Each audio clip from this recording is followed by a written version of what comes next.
Good morning. I'm in a very lovely high energy vortex area in Northland, New Zealand. And yeah, very nice. Very nice area here.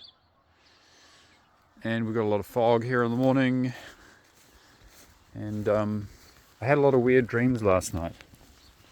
First ones I can't quite remember, but I can remember the last dream that I had. And they were all quite similar. But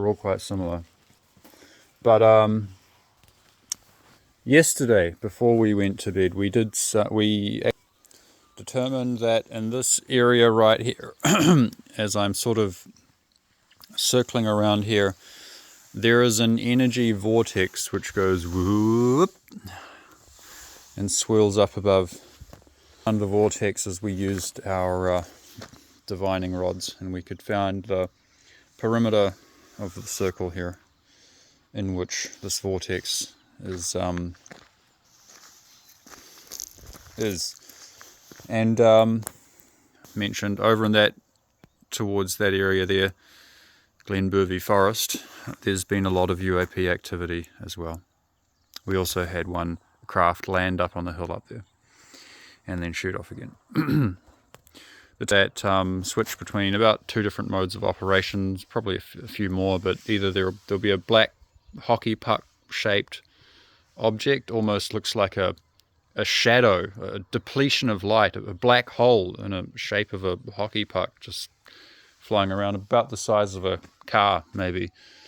And then sometimes they have change to like a very white scintillating kind of light that if it's in the clouds it's hard to it's almost camouflaged. If it's in the clouds, it's very similar color to a cloud, but they can switch back and forth between those two modes of operation. And the other day my friend was inside his house, and through that window there he was looking towards the hill, and there was a very, very big bright orange colored one there, and a white colored one there. The orange one, the glow, it stayed the same, and the white one, it started sort of kind of like that, kind of like a spark gap. If you've ever seen like an electric discharge, that bright white kind of color. And he was hiding in there behind his pantry, because the last time he went out and got too close to one of these things, or he was in his house but it just came too close and he went up, took a look. Next morning he woke up with a radiation burn, and then he got a nosebleed as well. So there's obviously a lot of radiation being emitted from these craft. Yeah. So this area, it's got some weird energy. This vortex, which we found, and inside of it, I'm standing in yesterday. We did some transmitting. We transmitted some pulses using one of our own high voltage DC power supplies. We pulsed it through a dipole antenna that we made. And we had a radio playing as well, so we could hear the effect on the electromagnetic spectrum that the radio was picking up. So it was definitely sending out a lot of energy. And yeah, of course, we just want to have some kind of communication, dialogue with the occupants of the craft. But what we seem to have determined through a bit of divination and just taking into account the characteristics of what's been happening, without being too creative and colorful and making things up, but just taking into consideration just the raw, just what's actually happening here, that we've seen, the characteristics of the craft, and then also some divination. So I've done some I Ching divination to have a look into it. What it looks like is that we're dealing with sort of a hive mind kind of intelligence where there's no individual one of these craft that can kind of make their own decision, actually.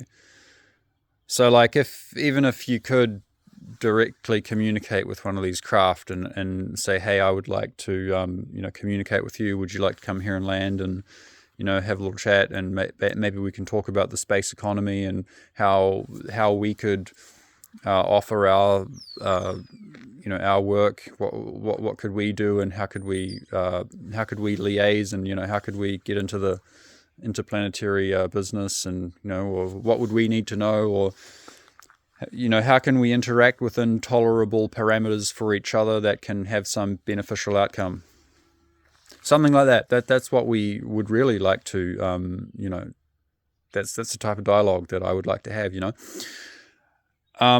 if even if you could have that kind of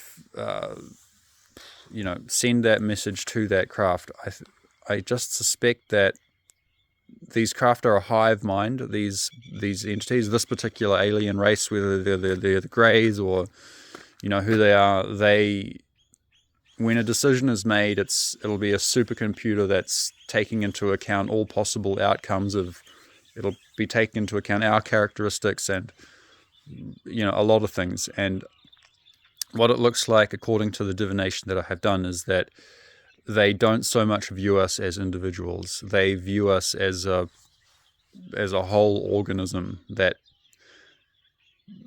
most likely they're managing this whole organism in a way, or they've been managing it for possibly quite a few thousand years on this planet.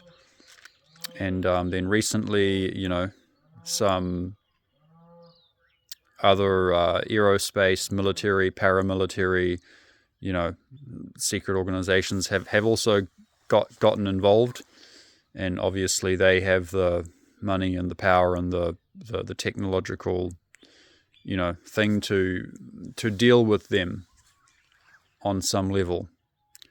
Whereas as an individual, that's a little bit difficult for me to do right now. I don't seem to have a basis by which to communicate to them with, but I'm working on it. We're working on it. We're trying to find out a basis for communication. But so these particular extraterrestrials, they seem a little boring. If they're all just a big hive mind, you can't communicate to them on an individual level as a human being would be familiar with, then that's a little boring. I would be nicer if it was some individuals that could land their ship and they could come out and they could have a chat with them and and work something out. But I had a lot of weird dreams last night, and I think it's because of just this weird energy in this area that's swirling around. But I dreamt I was sort of deep inside some underground base, and there was like cloning tanks, and they were growing different types of organisms and beings. And so it seems like they're probably managing the human race in some way. So